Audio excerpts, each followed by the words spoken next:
महाकुंभात पुन्हा एकदा आग लागली आहे. यावेळी महाकुंभाच्या सेक्टर 22 मध्ये बांधण्यात आलेल्या मंडपांना आग लागली. सध्या अग्निशमन दलाचे पथक आगीवर नियंत्रण मिळवण्याचे प्रयत्न करत आहे. मात्र अद्यापपर्यंत आग आटोक्यात आलेली नाही. घटनास्थळी एकही भाविक मंडपात नव्हता. हे सुदैवाने घडले. आग लागल्यानंतर सर्वजण बाहेर आले, त्यामुळे मोठी दुर्घटना टळली.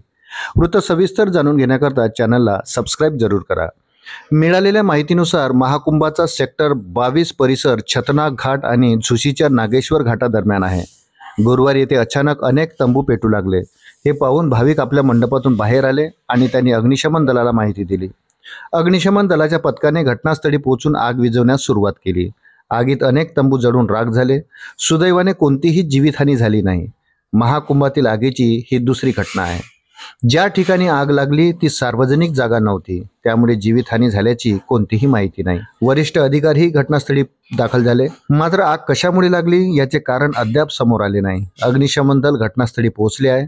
आगीवर नियंत्रण मिळवण्याचे प्रयत्न सुरू आहे. यापूर्वी 19 जानेवारीला महाकुंभात आगीची मोठी दुर्घटना घडली होती. सेक्टर 19 मध्ये बांधलेल्या गीताप्रीतच्या पंडालला आग लागली. आगीत अनेक तंबू जळून राख झाले. सिलेंडरचाही स्फोट झाला.